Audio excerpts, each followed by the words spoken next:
All right, now we're back for another episode of the Lakers Fast Break podcast. It's Gerald Glassford. Come right back at you here from Lakers Fast Break, Pop Culture Cosmos, Inside Sports Fantasy Football, and Game Source. We truly appreciate everyone out there listening to all of our shows. And if you can, please give us a 5-star review on Apple Podcasts and Spotify as well.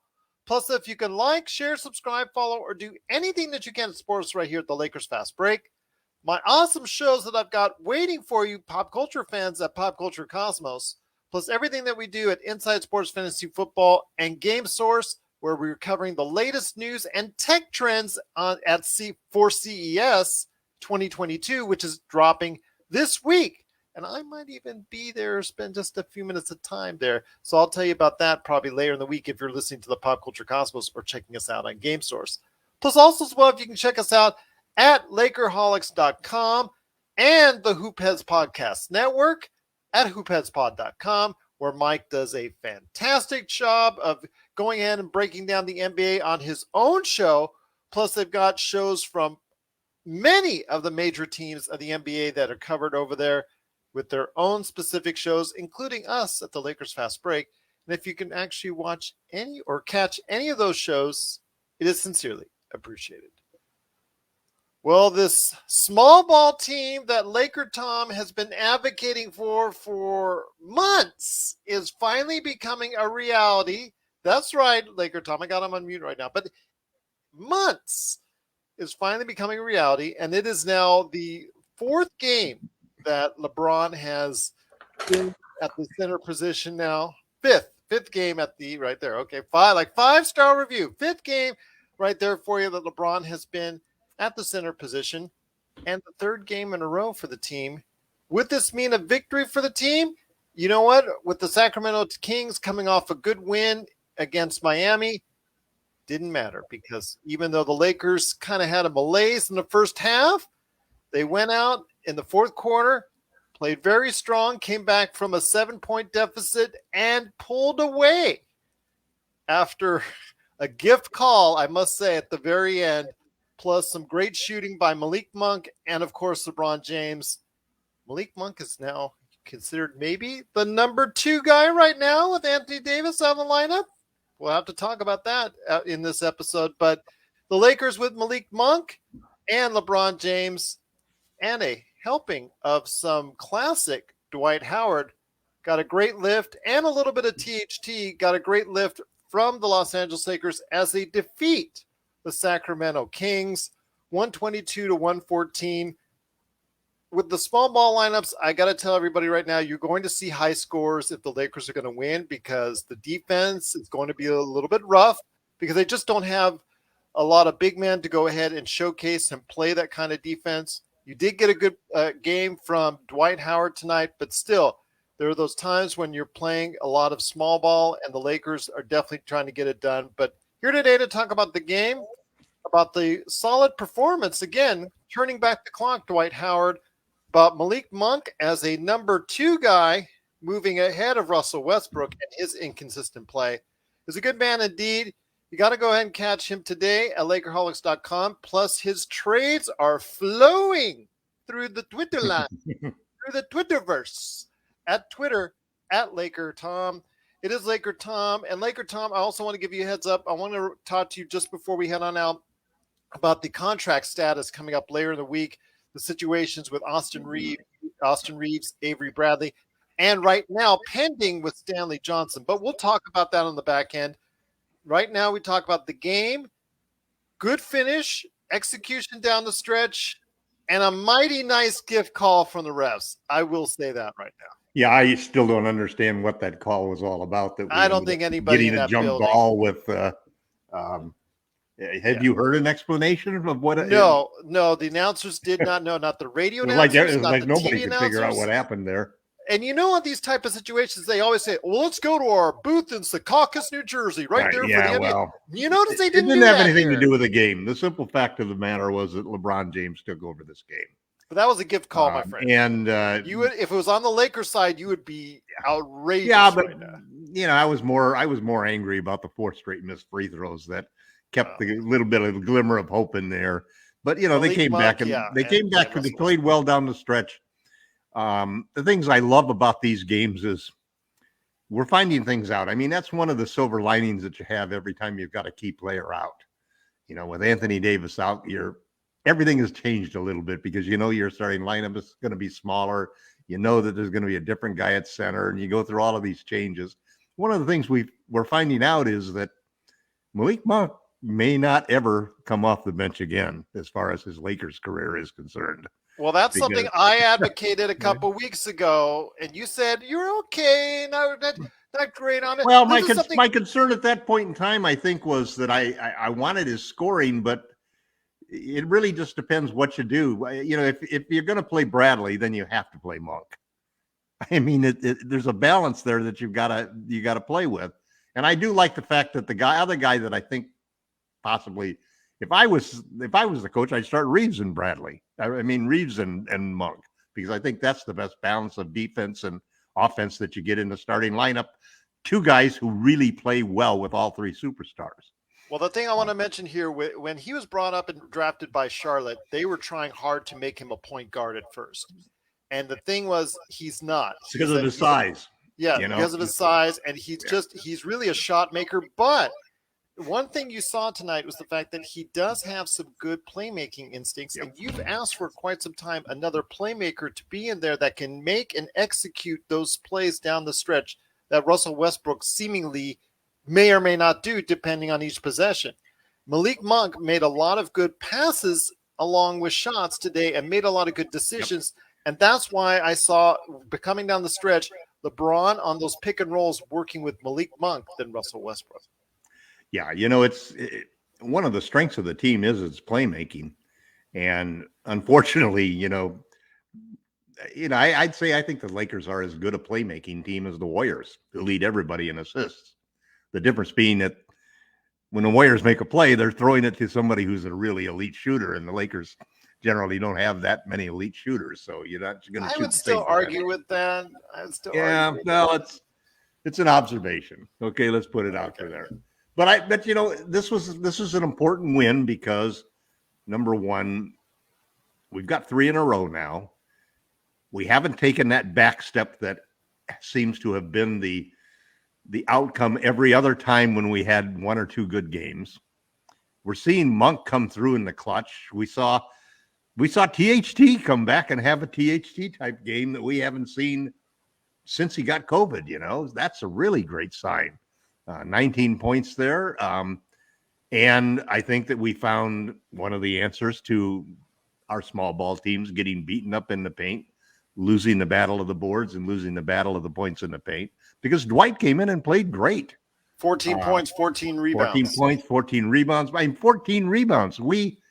I can't remember. We were the rebounds were very close, and we won the points in the paint significantly. So, absolutely. There's really good signs of what's happening with the team. It was pretty much a wash. They won by 1 rebound, just to let you know. Yeah. So, you've got to be happy with the situation. Some of the things that are interesting about the game itself were, like you said, Gerald, we're in for a lot more high-scoring games, and we'll have to see how that works out on the net ratings when you look at the pace that we're playing at, because even though there weren't a lot of fast break points, they were playing at a pretty good clip. Yeah. And that's naturally going to happen when you got 5 guys, when you have fewer big lumbering guys running up and down the court, and you got a lot more drives at the basket and so forth. I thought this was an interesting game because I thought that there are 3 guys out there for the Kings that I was interested to see how they played. In fact, there's 4 or 5 guys on the Kings that at various times the Lakers have had interest. We'll talk about one here in a sec. Yeah. So, so watching the game was sort of like seeing, there's like interviews for certain players to see how they perform and so forth. And as well for the Lakers, I thought Bradley came in and played when we get to that, I mean, Avery's done everything. You can't blame the guy if he doesn't get guaranteed, because he's played his heart out. And I think he deserves to be guaranteed, and I think he will be, THT, I just saw the first article yesterday about has THT, it says the trade rumors getting into his head, And so it was good to see him come back and hit a shot, and especially that 3-pointer, and it was kind of the basketball god smiling on a guy having a good game, and saying, yeah, we're going to end that streak. You had 30 misses in a row from 3 or something like that. So a lot of good things for the Lakers to see. Nobody got injured. LeBron, another 30-point game, 7 out of 8. I can't believe he didn't win Player of the Month. I know Donovan Mitchell had a good month, but when you look at what LeBron accomplished, and I know it's because it's because we didn't win those games. That's correct. But come on, it's because of record. I will say again, it's like the horse that you see that is running faster than all of the other horses, and you know that there's enough room for him to go right by those horses before he gets to the finish line. That's what LeBron James is looking like as far as the MVP race is going to be this year. That's my prediction for the day. Once again, the Lakers did win 122-114 over the Sacramento Kings. LeBron James chipping in with 31 points, 5 rebounds, 5 assists, 24 points from Malik Monk, 6 of 11 from 3. Taylor Horton-Tucker, like you said, THT with 19. Dwight Howard with 14 and 14. Russell Westbrook with 19 points, 7 rebounds, was a plus 17, but was only 7 and 19. He was, I guess it's the best you're going to get right now from Russell. So let's say 0 assists.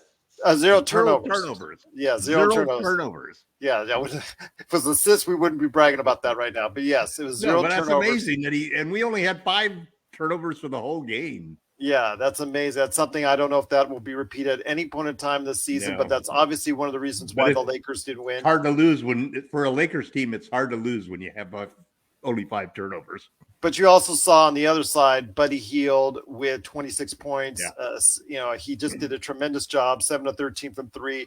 Probably would have been showcasing himself right there as someone who probably would have been a better fit for the Lakers at this point in time. But again, you can't. You can see Laker fans every time Buddy shot, and that quick. Now you see why the guy gets up 11 threes a game. I mean, I'm not disagreeing with you. That shot up. I never disagree with you. I told you from the start I thought the Russell Westbrook deal was bad. I thought they should have taken Buddy Hield, but or they could have gotten DeMar DeRozan out of the whole thing. And look at that. But again, well, they wouldn't have got DeMar DeRozan unless they got Buddy because they needed somebody to shoot threes. Well, DeMar, again, he thought he was coming to LA, but right. Well, so did Buddy. Yeah, so did Buddy. We have a bunch of guys that thought they were going to Sacramento. Yeah, well, it didn't quite work out that way. But again, it's a longer trip to Washington, D.C. than Sacramento. Well, let me update everyone right now on where they stand. They're 20 and 19 right now. They are essentially in a tie for 5th place in the Western Conference, along with Denver and Dallas, with L.A. We're in a tie. Yeah, we're in a tie. He's using the wrong pronoun. Okay, we are in a tie with Denver and Dallas, essentially for 5th place in the Western Conference. Actually, right now, about 10.5 games behind the Golden State Warriors. LA Clippers are a half game behind. But you know what? Right now, at least that's good. With another win on Friday, and maybe who knows? We can get a little bit more solidification on 5th place in the Western Conference. But before we head on out, my friend, I wanted to go ahead and hear your thoughts. Stanley Johnson was not there after what everybody thought was going to be a good start for him, which was he's been starting the past few games. The reason why he wasn't there is because his 10-day hardship expired.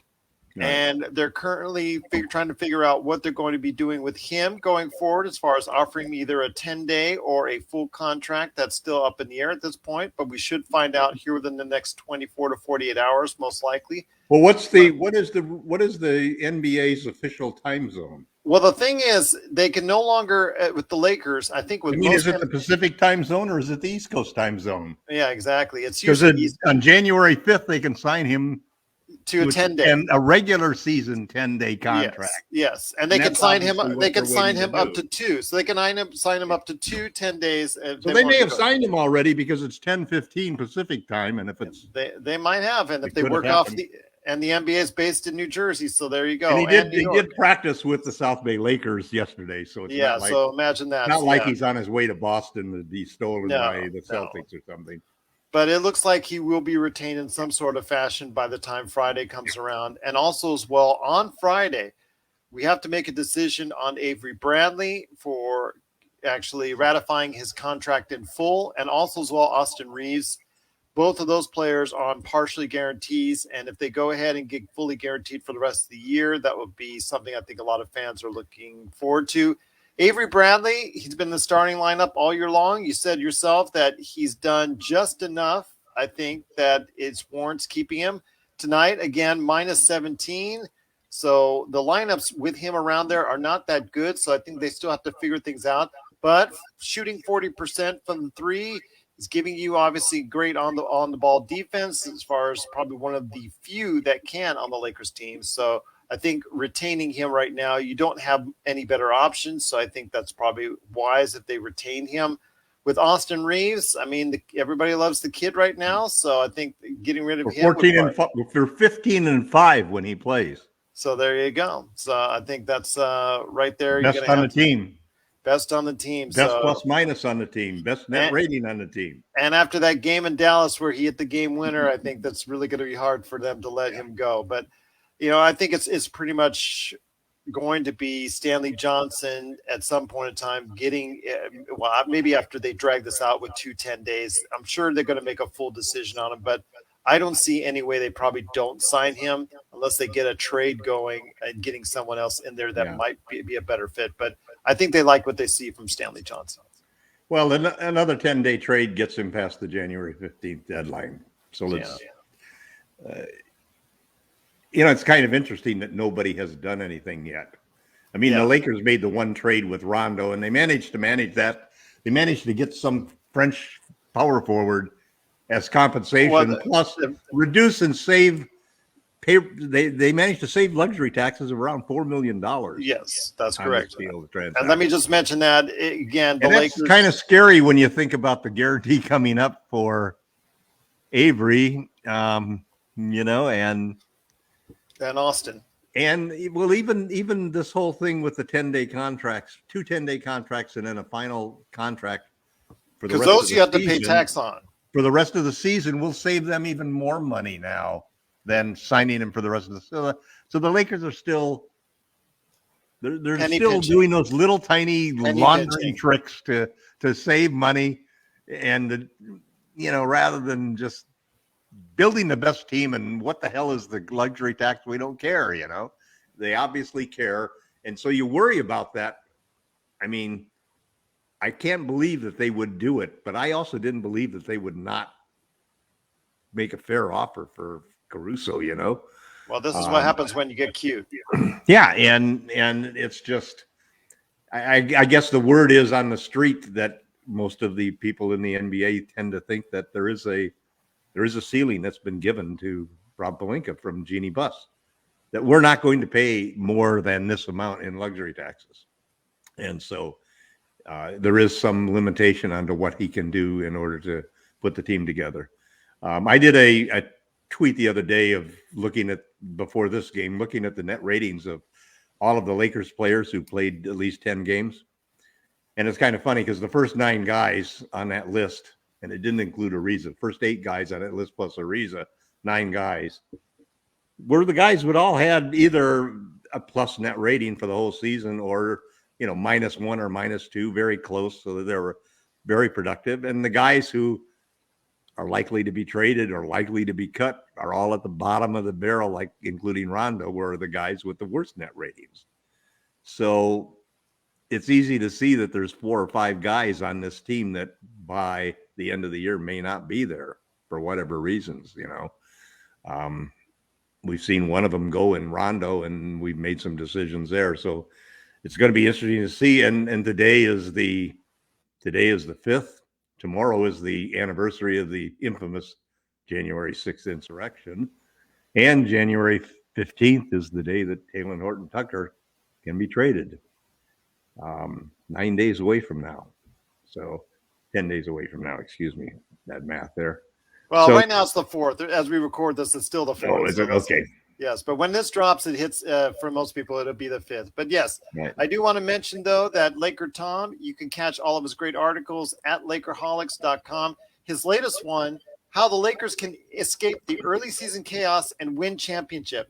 Okay, you picked on my grammar. I'm going to pick on yours. win a championship. So I want to You let ran out everyone of know. room for the title. Well, sorry, you're gonna pick on mine, and rightly so, because I did it. I'm gonna pick on yours, and rightly so. By the way, this podcast is not sponsored by Grammarly. I just want to let everyone know, but maybe it should. Maybe it should. But once again, the Lakers did win 122 to 114. Supposedly, we're going to have a late night Lakers fast break. Supposedly, with Sean and Jamie threatening me that we better do it or else. So I guess I'm going to have to be on late night with those guys tomorrow night. So look forward to that. But LakerTom, I have a mission for you for Friday's show when we go ahead and face off against Atlanta at home at the Crypt. I have a mission for you, and don't tell me now, but I want you to go ahead on Friday and have your all-star team set, because that's what we're going to talk about on Wednesday, and I don't want you to feel left out. So your full 12-man roster, okay? All right, so you want to give me your full 12-man roster for both the Western and Eastern Conference. Basically you feel who are the best players right now that should be playing in the all-star game coming up in Cleveland. So we'll see what happens. When is the all-star break this year? It's around the 15th. I'm going to check for sure. I saw the advertisement when I was watching the Cleveland game coming up. I saw them the other day against Indiana. So, but it's in January? No, it's in February. February? Okay. Yeah, so it's in Cleveland. I know that for sure. So it is. I'm going to check that out as far as it's on Sunday, February 20th at the Rocket Mortgage Fieldhouse. So, and people talk about the Crypt. Okay, hey, there you go. Figure out that one with Rocket Mortgage, but I know who owns it. So I know the same person who owns that owns the Cavs. So be that as it may. But it is, again, LakerTom. He's going to be back on Friday for talking about the post game, talking about the Lakers and the Atlanta Hawks. That's going to be a 7:30 start time for everyone out there, the normal 7:30 start time. So we'll be on late. Everybody wants to check us out. Can we win our fourth in a row? Can we? I mean, this is a definitely underperforming team, not just the Lakers, but Atlanta. Atlanta was a team I actually had very high hopes and aspirations for after their strong team. Plus, they've got a very talented roster with a lot of pieces that really fit last season. Didn't make too many changes, which was the right move.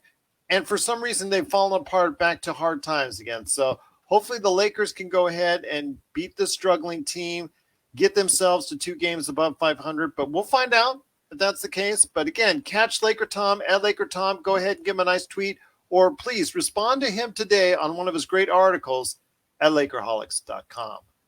But once again, a good team effort led by LeBron James and the new number 2 guy that I'm counting on, Malik Monk, right there for you until AD gets back. Sorry, Russell Westbrook, but behind those two, Monk and LeBron, they score 122, 114 over the Sacramento Kings. Any last thoughts before we head on out? I know you want to say something.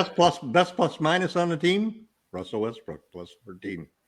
Yeah, but again, when you watch, it's the eye test, my friend. You know, Zero turnovers. The eye test. It's ugly, man. Sometimes it's really ugly. Yes, no turnovers, which I think is a good thing. This was one of the really good games by Russ. 7-19. You got to keep things in perspective. I mean, I know everybody made a lot of fun about his comments about, everybody has turnovers, or his way of saying that everybody has turnovers, everybody misses layups, everybody misses shots, and so forth. And there is an element of truth about that. And I can understand why a player like Russ, who plays as hard as he does and tries as hard every single play during the game, has a motor like nobody else. And then he gets picked apart by people asking questions like that, and in many ways it's become so polarizing that it's disrespectful just by the nature of it. But you know me, I got to call it like I see it, my friend. And with him, it's a roller coaster ride. There a couple of weeks ago, I reached a point where I said, "Hey, I've had enough."